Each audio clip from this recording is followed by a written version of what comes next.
Hi ವಿದ್ಯಾರ್ಥಿಗಳೇ, ಇಲ್ಲಿ ನಾವು ಈ ದಿನ ಒಂದು ಹೊಸ ವಿಷಯವನ್ನು ನಿಮ್ಮ ಮುಂದೆ ತರಲಿದ್ದೇವೆ. ಅದುವೇ ವಿಪತ್ತು ನಿರ್ವಹಣೆ. ನಿಮ್ಮ ನಗರ ಅಥವಾ ಹಳ್ಳಿಯಲ್ಲಿ ಯಾವುದೇ ವಿಪತ್ತುಗಳ ಬಗ್ಗೆ ನೀವು ಎಂದಾದರೂ ಕೇಳಿದ್ದೀರಾ? ಅವರು ಪರಿಸ್ಥಿತಿಯನ್ನು ಮತ್ತೆ ಉತ್ತಮವಾಗಿ ಹೊಂದಿಸಲು ಹೇಗೆ ಯಶಸ್ವಿಯಾದರು? ಗಮನ ಕೊಟ್ಟು ಕೇಳಿ. ಇದು ಒಂದು ರೋಮಾಂಚಕಾರಿ ಮತ್ತು ಪ್ರಮುಖ ವಿಷಯವಾಗಿದೆ. ಪ್ರತಿಯೊಬ್ಬ ವ್ಯಕ್ತಿಯು ಈ ವಿಷಯವನ್ನು ತಿಳಿದುಕೊಳ್ಳಬೇಕು. ಆದ್ದರಿಂದ ಎಚ್ಚರಿಕೆಯಿಂದ ಆಲಿಸಿ. ಕಲಿಕೆಯ ಉದ್ದೇಶಗಳು. ಈ ವಿಡಿಯೋದಲ್ಲಿ ನಾವು ಈ ಕೆಳಗಿನ ಪರಿಕಲ್ಪನೆಗಳ ಮೇಲೆ ಕೇಂದ್ರೀಕರಿಸಲಿದ್ದೇವೆ. ಕ್ಷಾಮ ಮತ್ತು ಕ್ಷಾಮಕ್ಕೆ ಕಾರಣಗಳು. ಕ್ಲೌಡ್ ಬಸ್ಟ್, ಪ್ರವಾಹ ಮತ್ತು ಅದರ ರಕ್ಷಣಾತ್ಮಕ ಕ್ರಮಗಳು. ಜ್ವಾಲಾಮುಖಿ, ಸುನಾಮಿ ಮತ್ತು ಸುನಾಮಿಯ ವಿನಾಶಕಾರಿ ಪರಿಣಾಮಗಳು. ಪ್ರಮುಖ ಪದಗಳು: ಬರಗಾಲ,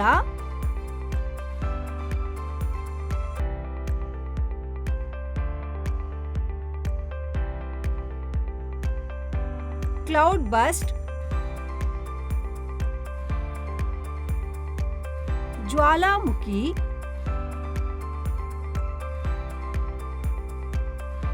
ಸುನಾಮಿ, ವಿಪತ್ತು,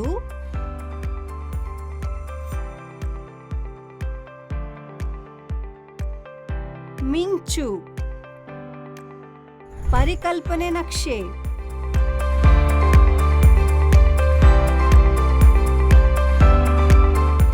ಮೊದಲನೆಯದಾಗಿ, ವಿಪತ್ತು ನಿರ್ವಹಣೆ ಎಂದರೇನು?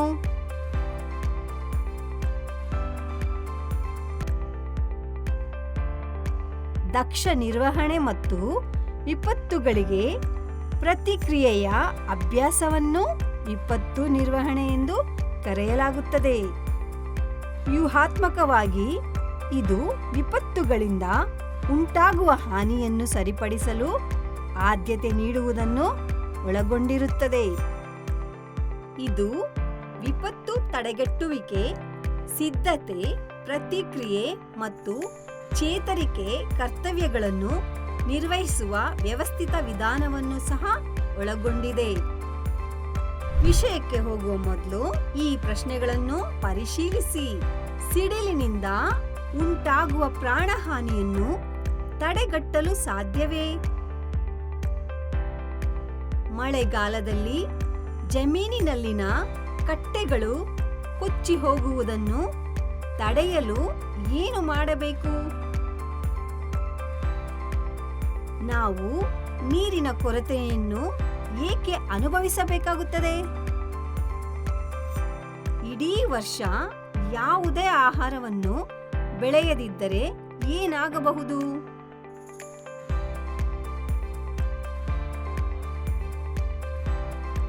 ವಿಪತ್ತುಗಳಲ್ಲಿ 2 ವಿಧಗಳಿವೆ.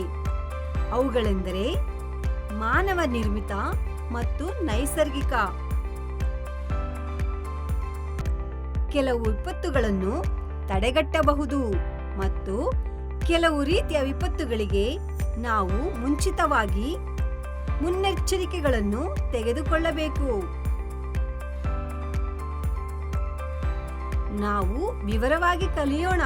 ಸಾಮಾನ್ಯವಾಗಿ ನೈಸರ್ಗಿಕ ಮತ್ತು ಮಾನವ ನಿರ್ಮಿತ ವಿಪತ್ತುಗಳು ಪರಸ್ಪರ ಸಂಬಂಧ ಹೊಂದಿವೆ. ಹವಾಮಾನದಲ್ಲಿನ ಬದಲಾವಣೆಗಳಿಂದ ಕ್ಷಾಮ, ಮಿಂಚಿನ ಹೊಡೆತಗಳು, ಮೇಘ ಸ್ಫೋಟಗಳು, ಬಿರುಗಾಳಿಗಳು ಮುಂತಾದ ನೈಸರ್ಗಿಕ ವಿಪತ್ತುಗಳು ಸಂಭವಿಸುತ್ತವೆ. ಇಂತಹ ನೈಸರ್ಗಿಕ ವಿಪತ್ತುಗಳಲ್ಲಿ ಆಸ್ತಿಪಾಸ್ತಿಗೆ ಹಾನಿಯಾಗುವ ಸಾಧ್ಯತೆ ಇದೆ.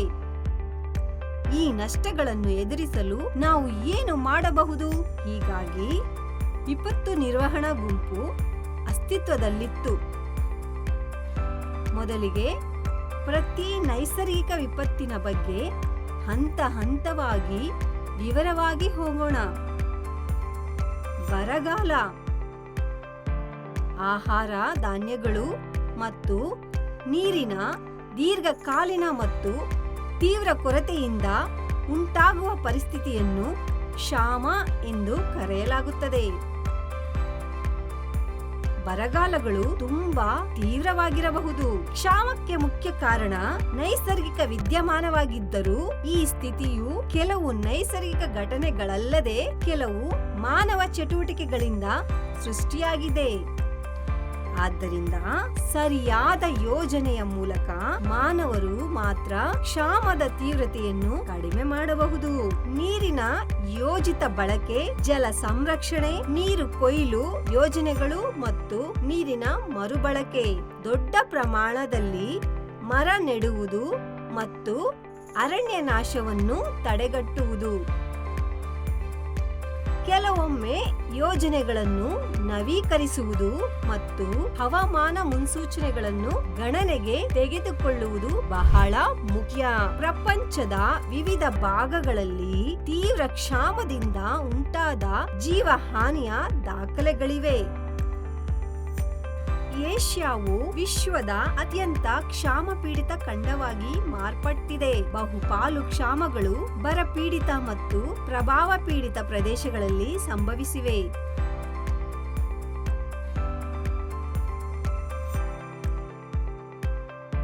ಭಾರತ ಮತ್ತು ಚೀನಾದ ಮೇಲೆ ಪರಿಣಾಮ ಬೀರಿದ ಕ್ಷಾಮಗಳು ಜಗತ್ತಿನಲ್ಲಿ ಸಂಭವಿಸಿದ ಅತ್ಯಂತ ಭಯಾನಕವಾಗಿವೆ. ಹಾಗಾದರೆ ಏನಾಗುತ್ತಿದೆ?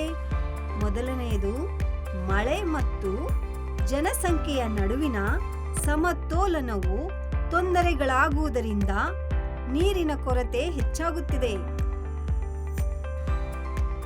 ಹಸಿರು ಕ್ರಾಂತಿಯ ಪರಿಣಾಮವಾಗಿ ಆಹಾರ ಧಾನ್ಯಗಳ ಉತ್ಪಾದನೆಯಲ್ಲಿ ಬಹಳ ಹೆಚ್ಚಿನ ಏರಿಕೆ ಕಂಡು ಬಂದಿದ್ದರೂ ರಾಸಾಯನಿಕ ಗೊಬ್ಬರಗಳು, ಕೀಟನಾಶಕಗಳು ಮತ್ತು ಕಳೆನಾಶಕಗಳ ಬಳಕೆಯಿಂದ ಪರಿಸರದ ಸಮತೋಲನವು ಕಳೆದು ಹೋಗಿದೆ.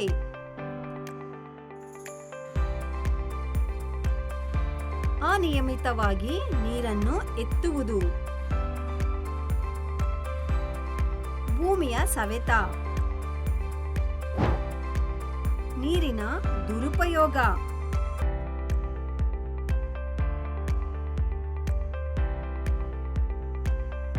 ಇವೆಲ್ಲವನ್ನು ಕ್ಷಾಮಕ್ಕೆ ಕಾರಣವಾಗುವ ಕಾರಣಗಳೆಂದು ಪರಿಗಣಿಸಬಹುದು.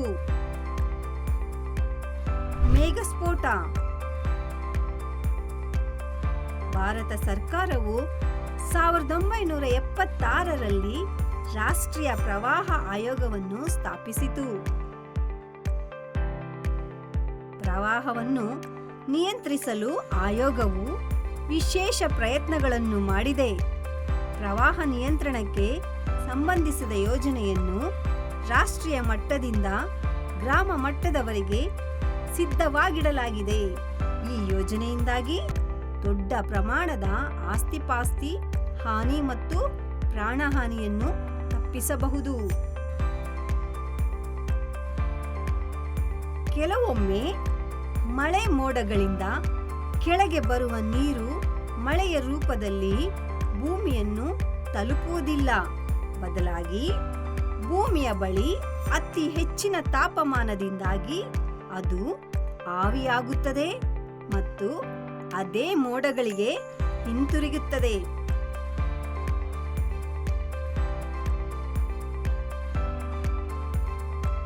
ಪರಿಣಾಮವಾಗಿ ಆ ಮೋಡಗಳಲ್ಲಿನ ಆವಿಯ ಪ್ರಮಾಣವು ತುಂಬಾ ಹೆಚ್ಚಾಗುತ್ತದೆ. ತ್ವರಿತ ಘನೀಕರಣದಿಂದಾಗಿ ಒಂದು ನಿರ್ದಿಷ್ಟ ಮತ್ತು ಸಣ್ಣ ಪ್ರದೇಶದ ಮೇಲೆ ಗಂಟೆಗೆ 100 ಮಿಲಿಮೀಟರ್ ಅಥವಾ ಅದಕ್ಕಿಂತ ಹೆಚ್ಚಿನ ದರದಲ್ಲಿ ಇದ್ದಕ್ಕಿದ್ದಂತೆ ಮಳೆಯಾಗುತ್ತದೆ. ಇದನ್ನು ಮೇಘಸ್ಫೋಟ ಎಂದು ಕರೆಯಲಾಗುತ್ತದೆ.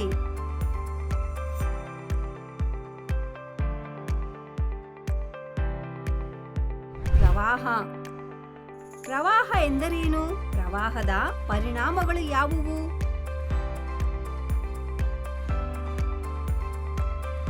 ಸಾಮಾನ್ಯವಾಗಿ ಒಣ ಭೂಮಿಗೆ ನೀರು ಉಕ್ಕಿ ಹರಿಯುವುದು, ನಾವು ನೋಡುವ ಪರಿಣಾಮಗಳಲ್ಲಿ ಆಸ್ತಿಪಾಸ್ತಿಗೆ ಹಾನಿ, ಬೆಳೆಗಳ ನಾಶ, ಜಾನುವಾರುಗಳ ನಷ್ಟ, ಮೂಲ ಸೌಲಭ್ಯಗಳು ಕಾರ್ಯನಿರ್ವಹಿಸದಿರುವುದು ಮತ್ತು ನೀರಿನಿಂದ ಹರಡುವ ರೋಗಗಳಿಂದಾಗಿ ಆರೋಗ್ಯ ಹದಗೆಡುವುದು ಸೇರಿವೆ. ಪ್ರವಾಹಕ್ಕೆ ಸಂಬಂಧಿಸಿದ ರಕ್ಷಣಾತ್ಮಕ ಕ್ರಮಗಳು: ಪರ್ವತ ಪ್ರದೇಶಗಳಲ್ಲಿ ಸಣ್ಣ ಅಣೆಕಟ್ಟುಗಳ ನಿರ್ಮಾಣ, ಇಂಗು ನೀರಿನ ಟ್ಯಾಂಕ್ಗಳ ನಿರ್ಮಾಣ,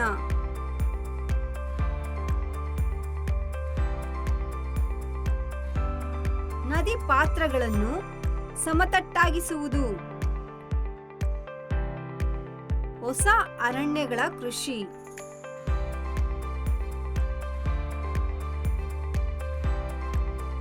ನದಿಗಳ ಜೋಡಣೆ,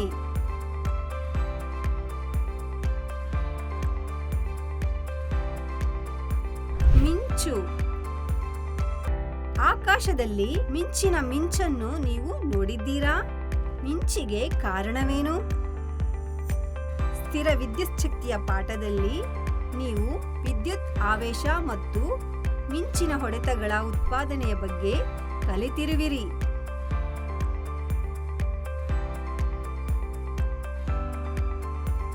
ಇಲ್ಲಿ ಅದೇ ರೀತಿಯಲ್ಲಿ ಚಾರ್ಜ್ ಮಾಡದ ಮೋಡದ ಮೇಲೆ ಚಾರ್ಜ್ ಮಾಡಿದ ಮೋಡವು ಹಾದು ಹೋದಾಗ ಚಾರ್ಜ್ ಮಾಡದ ಮೋಡವು ವಿರುದ್ಧ ಚಾರ್ಜ್ ಅನ್ನು ಪಡೆಯುತ್ತದೆ. ವಿರುದ್ಧ ಆವೇಶದ ಎರಡು ಮೋಡಗಳು ಪರಸ್ಪರ ಹತ್ತಿರ ಬಂದಾಗ ಅವು ಆಕರ್ಷಿಸುತ್ತವೆ ಮತ್ತು ಬಲವಾಗಿ ಸಂಯೋಜಿಸಿ ಹೆಚ್ಚಿನ ಪ್ರಮಾಣದ ಶಾಖ, ಬೆಳಕು ಮತ್ತು ಶಬ್ದವನ್ನು ಉತ್ಪಾದಿಸುತ್ತವೆ. ಇದರಿಂದಾಗಿ ಮಿಂಚು ಉಂಟಾಗುತ್ತದೆ. ಮುನ್ನೆಚ್ಚರಿಕೆಗಳು: ವಿದ್ಯುತ್ ಸಾಗಿಸುವ ಎಲ್ಲಾ ಯುಟಿಲಿಟಿ ಲೈನ್ಗಳು ಮತ್ತು ವಸ್ತುಗಳಿಂದ ದೂರವಿರಿ.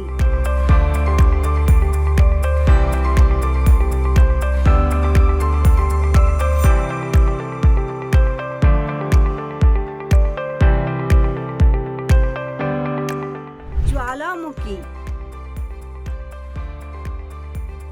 ಜ್ವಾಲಾಮುಖಿಯು ನೈಸರ್ಗಿಕ ಘಟನೆ ಅಥವಾ ವಿದ್ಯಮಾನವಾಗಿದೆ.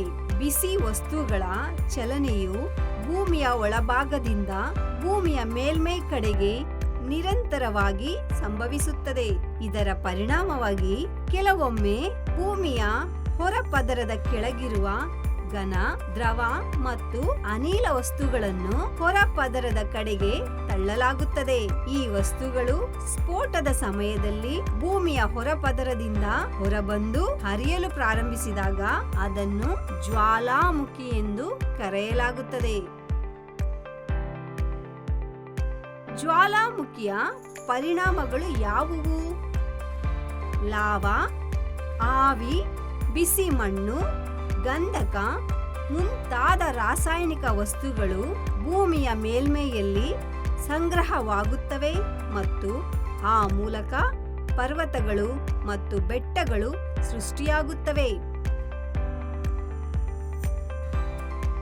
ಜ್ವಾಲಾಮುಖಿಯಿಂದ ಹೊರಸೂಸುವ ಬೂದಿ ಮತ್ತು ಅನಿಲಗಳಿಂದಾಗಿ ವಾತಾವರಣವು ಕಲುಷಿತಗೊಳ್ಳುತ್ತದೆ. ಆಗಾಗ್ಗೆ ಜ್ವಾಲಾಮುಖಿ ಸ್ಫೋಟದ ಪರಿಣಾಮವಾಗಿ ಮಳೆಯಾಗುತ್ತದೆ. ಬಿಸಿ ಅನಿಲಗಳಿಂದಾಗಿ ತಾಪಮಾನ ಹೆಚ್ಚಾಗುತ್ತದೆ.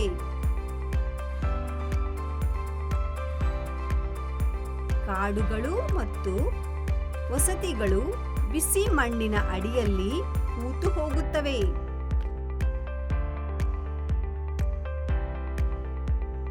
ಜ್ವಾಲಾಮುಖಿಗಳು ಭೂಮಿಯ ಮೇಲೆ ಸ್ಫೋಟಿಸುವಂತೆಯೇ ಸಮುದ್ರದಲ್ಲಿಯೂ ಸ್ಫೋಟಗೊಳ್ಳುತ್ತವೆ. ಭೂಮಿಯ ಮೇಲೆ ಜ್ವಾಲಾಮುಖಿ ಸ್ಫೋಟದ ಸಮಯದಲ್ಲಿ ಹೊರಬರುವ ಅದೇ ವಸ್ತುಗಳು ಸಮುದ್ರದಲ್ಲಿ ಜ್ವಾಲಾಮುಖಿ ಸ್ಫೋಟದ ಸಮಯದಲ್ಲಿ ಹೊರಸೂಸಲ್ಪಡುತ್ತವೆ. ಸಮುದ್ರದಲ್ಲಿ ಜ್ವಾಲಾಮುಖಿಗಳ ಸ್ಫೋಟದಿಂದಾಗಿ ಕೆಲವು ದ್ವೀಪಗಳು ಸೃಷ್ಟಿಯಾಗುತ್ತವೆ.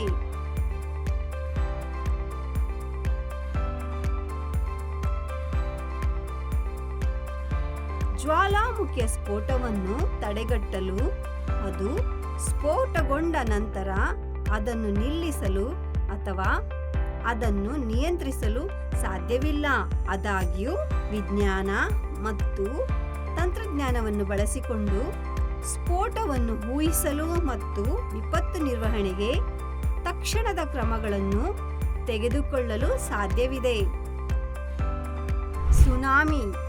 ಸುನಾಮಿಗಳ ಬಗ್ಗೆ ತಿಳಿದುಕೊಳ್ಳುವ ಮೊದಲು ಭೂಕಂಪಗಳ ಬಗ್ಗೆ ಮತ್ತು ಸಮುದ್ರದ ತಳದಲ್ಲಿ ಭೂಕಂಪಗಳು ಮತ್ತು ಜ್ವಾಲಾಮುಖಿ ಸ್ಫೋಟಗಳು ಸಂಭವಿಸಿದಾಗ ಏನಾಗುತ್ತದೆ ಎಂಬುದರ ಬಗ್ಗೆ ಮಾತನಾಡೋಣ.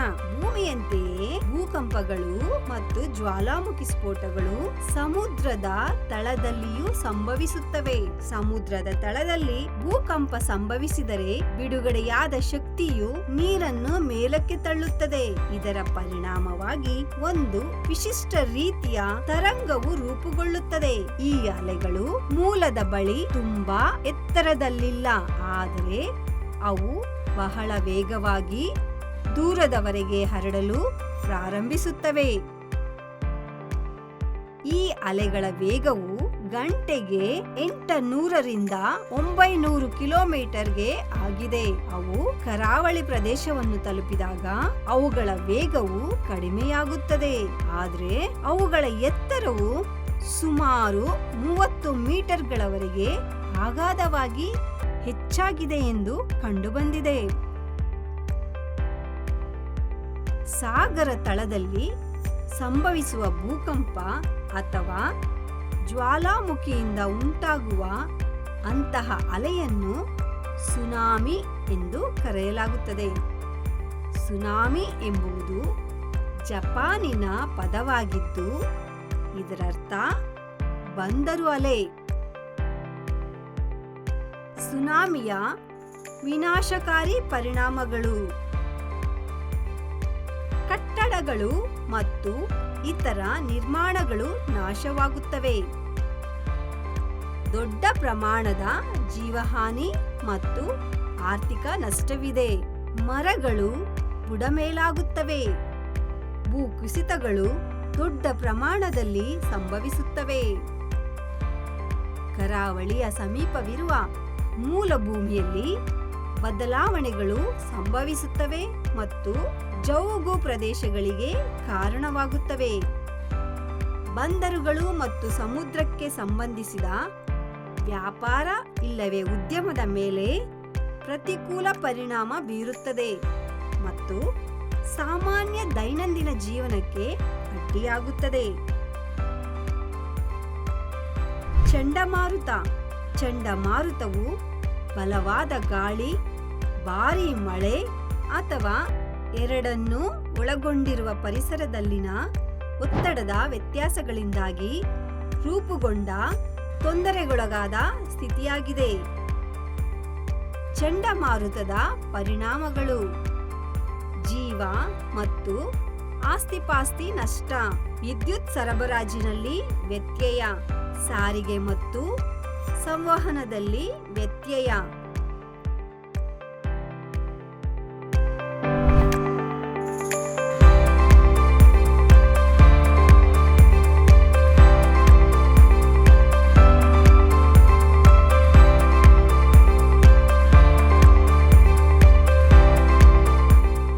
ನೆನಪಿಡಬೇಕಾದ ಅಂಶಗಳು: ದಕ್ಷ ನಿರ್ವಹಣೆ ಮತ್ತು ವಿಪತ್ತುಗಳಿಗೆ ಪ್ರತಿಕ್ರಿಯೆಯ ಅಭ್ಯಾಸವನ್ನು ವಿಪತ್ತು ನಿರ್ವಹಣೆ ಎಂದು ಕರೆಯಲಾಗುತ್ತದೆ. ವಿಪತ್ತುಗಳಲ್ಲಿ 2 ವಿಧಗಳಿವೆ. ಅವುಗಳೆಂದರೆ ಮಾನವ ನಿರ್ಮಿತ ಮತ್ತು ನೈಸರ್ಗಿಕ. ಹವಾಮಾನದಲ್ಲಿನ ಬದಲಾವಣೆಗಳಿಂದಾಗಿ ಕ್ಷಾಮ, ಮಿಂಚಿನ ಹೊಡೆತಗಳು, ಮೇಘಸ್ಫೋಟಗಳು, ಬಿರುಗಾಳಿಗಳು ಮುಂತಾದ ನೈಸರ್ಗಿಕ ವಿಪತ್ತುಗಳು ಸಂಭವಿಸುತ್ತವೆ. ಆಹಾರ ಧಾನ್ಯಗಳು ಮತ್ತು ನೀರಿನ ದೀರ್ಘಕಾಲೀನ ಮತ್ತು ತೀವ್ರ ಕೊರತೆಯಿಂದ ಉಂಟಾಗುವ ಪರಿಸ್ಥಿತಿಯನ್ನು ಕ್ಷಾಮ ಎಂದು ಕರೆಯಲಾಗುತ್ತದೆ. ಮೋಡ ಸ್ಫೋಟದ ಸಮಯದಲ್ಲಿ ಒಂದು ನಿರ್ದಿಷ್ಟ ಮತ್ತು ಸಣ್ಣ ಪ್ರದೇಶದ ಮೇಲೆ ಗಂಟೆಗೆ 100 ಮಿಲಿಮೀಟರ್ ಅಥವಾ ಅದಕ್ಕಿಂತ ಹೆಚ್ಚಿನ ದರದಲ್ಲಿ ಇದ್ದಕ್ಕಿದ್ದಂತೆಯೇ ಮಳೆಯಾಗುತ್ತದೆ.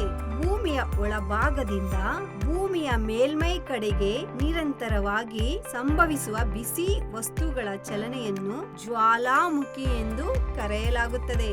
ಸಾಮಾನ್ಯವಾಗಿ ಶುಷ್ಕ ಭೂಮಿಗೆ ನೀರು ಉಕ್ಕಿ ಹರಿಯುವುದು ಚಂಡಮಾರುತವು ಪರಿಸರದಲ್ಲಿನ ಒತ್ತಡದ ವ್ಯತ್ಯಾಸಗಳಿಂದಾಗಿ ರೂಪುಗೊಂಡ ತೊಂದರೆಗೊಳಗಾದ ಸ್ಥಿತಿಯಾಗಿದೆ.